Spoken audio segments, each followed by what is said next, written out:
Assalamualaikum warahmatullahi wabarakatuh.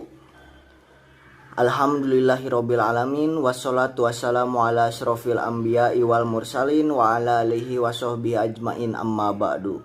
Rabbi shrahli sadri wa yassirli amri wahlul 'uqdatam min lisani yafqahu qawli.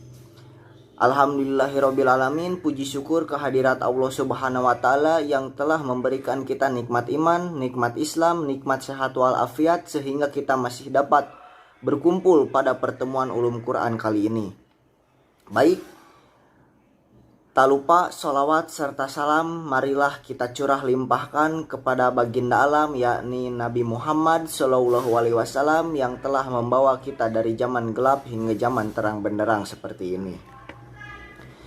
Baik, pada pertemuan kali ini saya ditemani dengan rekan saya yaitu Rahaza dan Mahda.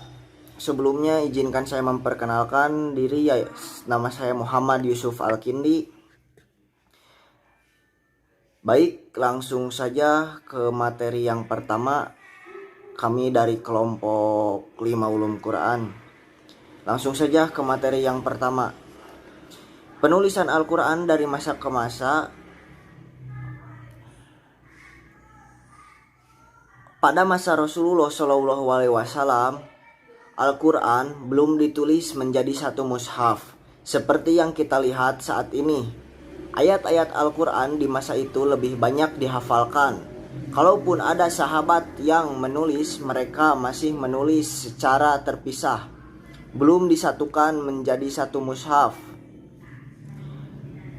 Tulisannya pun berbeda-beda, ada yang menulis di atas pelepah kurma, di kulit kayu, atau tulang-tulang unta. Al-Quran pertama kali ditulis secara utuh menjadi satu mushaf pada masa Khalifah Abu Bakar pada tahun 13 Hijriah atau 634 Masehi. Pengumpulan Al-Quran di masa ini dikenal dengan At-Tadwin Al-Awwal. Pada masa kepemimpinan Sayyidina Utsman, Al-Quran kembali dikumpulkan. Kumpulan kali ini lebih terstruktur. Sahabat Sayyidina Utsman pembentukan panitia khusus pengumpulan dan penulisan mushaf Al-Quran diketuai oleh sahabat Zaid bin Sabit yang dikenal cerdas dan bagus hafalan Al-Qurannya. Tim panitia tersebut berhasil menulis ulang mushaf Al-Quran 30 juz beserta 5 salinannya. Mushaf inilah yang dikenal dengan sebutan mushaf induk. Sedangkan kaidah penulisannya disebut dengan RSM Utsmani. Tulisan Al-Quran di masa ini belum ada harokatnya. Huruf-hurufnya juga belum diberi titik, cuma terlihat batang tubuhnya saja. Jadi gundul gitu. Pada tahun 50 Hijriah, atas permintaan Gubernur Ziyad pada masa dinasti Umayyah, tulisannya yang gundul itu disempurnakan karena ada banyak umat Islam yang bingung membacanya. Membacanya salah seorang ulama yang ditugaskan untuk memberi tanda baca dalam Al-Quran bernama Abu Aswad. 2 kali bentuk tandanya itu seperti titik bulat-bulat. Tanda baca tersebut gunanya untuk membedakan bunyi huruf atau disebut natkul i'rab. Huruf yang berharokat fathah diberi titik bulat di atasnya. Huruf yang dibaca kasroh diberi titik bulat di bagian bawah. Sedangkan yang berharokat domah tempatnya diletakkan di samping huruf. Mungkin cukup sekian materi yang dapat saya jelaskan. Lanjut, materi berikutnya akan disampaikan oleh rekan saya yaitu Mahda. Kepadanya dipersilahkan. Assalamualaikum warahmatullahi wabarakatuh. Perkenalkan, nama saya Mahda Lida Landau dengan NIM 1212010079 dari kelompok 5 kelas 1C. Saya akan melanjutkan pembahasan mengenai topik yang telah disampaikan oleh saudara Muhammad Yusuf Al-Kindi. Nah, pada masa-masa berikutnya, salinan penulisan mushaf Al-Quran terus berlangsung dengan mengacu pada hasil ijtihad Abu Aswad hingga pada masa pemerintahan Abdul Malik bin Marwan, di mana umat Islam pada saat itu semakin majemuk. Banyak di antara mereka yang kesulitan membaca Al-Quran karena banyaknya bentuk-bentuk huruf yang kembar. Seperti yang telah kita ketahui, tanda baca yang berkembang pada saat itu hanya titik pembeda bunyi, di mana huruf seperti ba, ta, sa, atau huruf jim, ha, ho belum memiliki titik pembeda huruf, sehingga bentuknya terlihat sama dan sulit dibedakan. Atas keadaan ini, Hajjaj bin Yusuf yang wafat pada tahun 95 Hijriah mendesak para qurra untuk membuat tanda pembeda huruf agar kesulitan masyarakat dapat teratasi.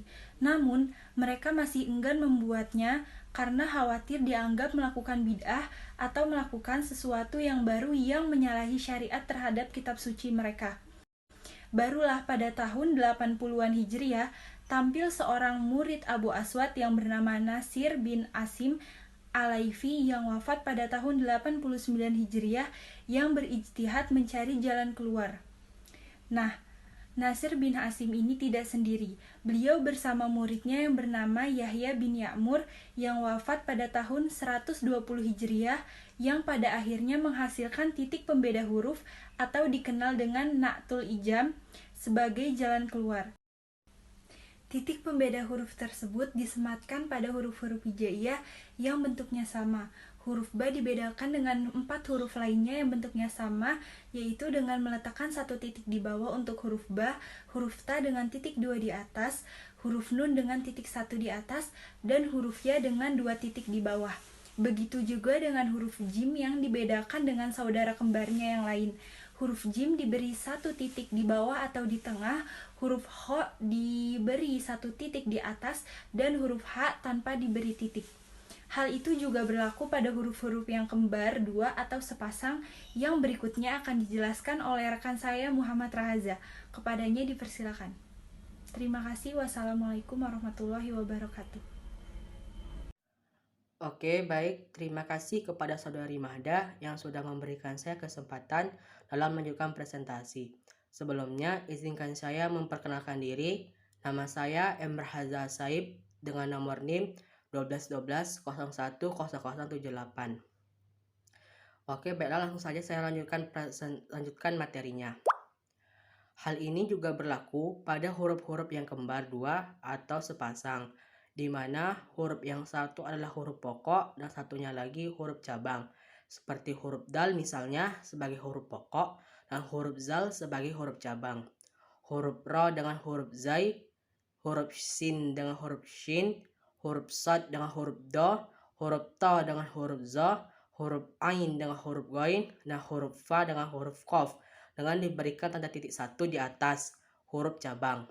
Nah, kecuali huruf shin, titiknya ada 3. Pada mulanya, huruf-huruf pokok pun diberi titik 1 di bawah, seperti huruf dal diberi titik 1 di bawah, dan huruf zal diberi titik 1 di atas, dan seterusnya. Sampai huruf fa dan huruf qaf. Huruf fa diberi titik 1 di bawah, dan qaf diberi titik 1 di atas. Kemudian, pemberian titik 1 di bawah huruf pokok tidak diperlukan lagi, karena sudah dapat dibedakan. Dan kecuali pada huruf qaf, pada sistem penulisan di kawasan Maghribi diberi titik 1 di atas, sedangkan di wilayah timur diganti dengan titik 2 di atas.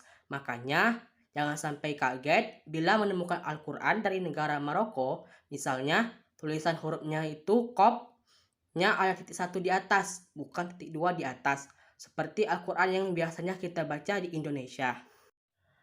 Hasil gabungan antara ijtihad Abu Aswad Ad-Du'ali, Nasr bin Hasim, dan Yahya bin Ya'mur menjadikan huruf-huruf dalam Al-Quran menjadikan huruf-huruf yang memiliki banyak titik. Na'tul Iqra hasil ijtihad Abu Aswad, dan Na'tul I'lam hasil ijtihad Nasr bin Hasim dan Yahya bin Ya'mur. Meskipun kedua jenis titik tersebut dibedakan warnanya, namun dinilai kurang efektif dan menimbulkan kekeliruan karena adanya titik bertumpuk pada satu huruf. Misalnya huruf zal yang berharakat fathah, di atasnya ada 2 titik bertumpuk, pertama titik zal dan kedua titik fathah. Apabila zal tersebut berharakat kasrah, maka titik akan ada di atas huruf zal juga ada di bawahnya. Hingga pada permulaan pemerintahan dinasti Abbasiyah, pada tahun 750 sampai dengan 1258 Masehi, tanda baca dalam Al-Quran disempurnakan kembali. Muncullah ulama bernama Imam Al-Qalil Ahmad bin Auf Al-Farahidi ini wafat pada tahun 170 Hijriah, merumuskan tanda baru untuk menggantikan hasil rumusan Abu Aswad. Beliau berhasil membuat tanda baca atau harakat baru yang diolah dari huruf-huruf hijaiyah. Harakat dhammah ditandai dengan huruf waw kecil di atas, huruf harakat fathah dengan alif miring kecil di atas, huruf harakat kasrah ditandai dengan alif miring kecil di bawah huruf. Nah, demikianlah penjelasan dari kelompok 5 mengenai penulisan Al-Quran. Semoga sahabat Al-Quran dapat mengerti mengenai penjelasan yang kami berikan. Apabila terdapat kesalahan, saya mohon maaf. Apabila terdapat kesalahan, kami dari kelompok 5 memohon maaf yang sebesar-besarnya. Wassalamualaikum warahmatullahi wabarakatuh.